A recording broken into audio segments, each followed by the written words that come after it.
This lecture may be presented in some videos, a series of videos probably. So first of all, I want to show you that this is a long work which I used to do it. It is not just something that I say.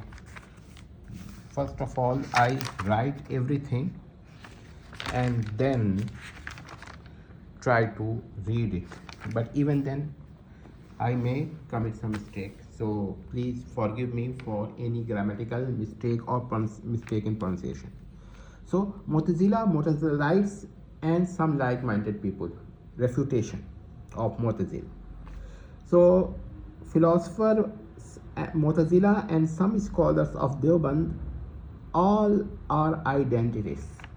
So what Mu'tazila say, for example, the most first of all we come to philosophers. They deny all of the attributes alike. According to them, to say God knoweth is just like a metaphor.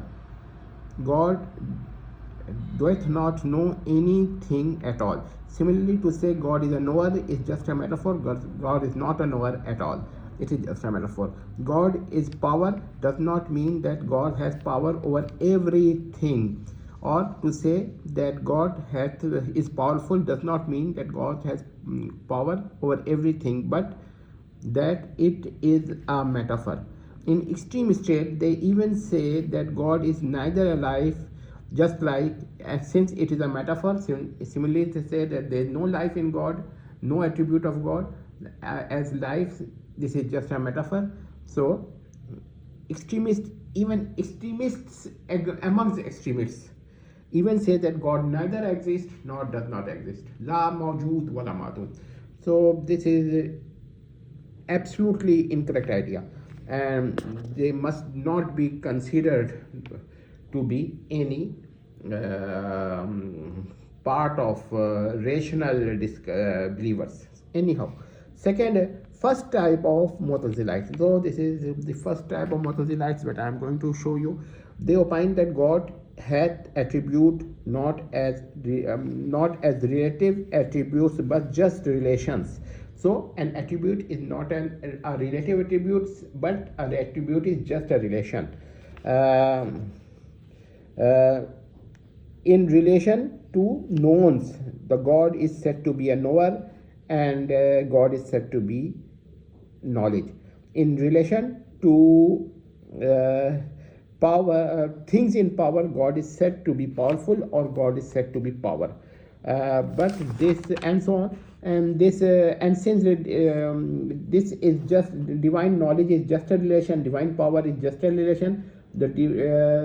A divine power is just a relation. It means that it is absolutely possible and absolutely contingent that a relation cease to exist. This is one thing. So divine nescience, divine negation of divine knowledge is not only per se possible and per se contingent, but this means that ignorance of God is possible. Weakness or powerlessness of God is possible. So this is the thing that if you define an essential attribute of God by a relation between known and God, then if the relation ceases to exist, then this means that God becomes absolutely nascent or ignorant. So third third part, this Mu'tazilite second group, and what do they say? And this is very important. They claim knowledge means not nascence, power means not weakness. Unless or otherwise negation of weakness implies power, it means nothing. If power is denied, then God doeth not have power over anything. That is the point. So God is powerless. God is not powerful. If power is accepted, then it is a positive attribute. Same can be said for life and alive, and knowledge and knower. If to be alive means to be not dead, then either not dead implies life or not. If not, then God is not alive. This is hai la hai. Some extremists even say such a thing. If it is implied, then it is a positive and affirmative attribute. So such are just verbal plays. For the Māturīdī's third group, they try to solve the problem by saying God is powerful without power, God is knower without knowledge, God is alive without life.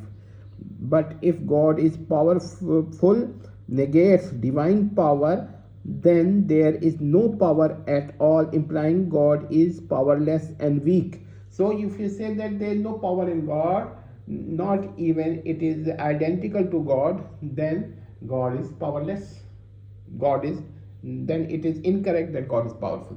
So either you have to accept that the power of God is identical to God, or you have to deny that power of God is absolutely impossible upon God, but God is still powerful. So if this is the meaning, then I will say that this is denying the power itself. It is just a contradiction. Because if God is powerful, at least God is power. Power is identical to God, at least. And if it is not so, then God is not powerful at all. God is not knower at all, and knowing is nothing. You deny it in one word and you accept it in other words. This is just a thing that in one type of words you deny the same thing, and in other type of words you accept that thing, a pure contradiction. So this is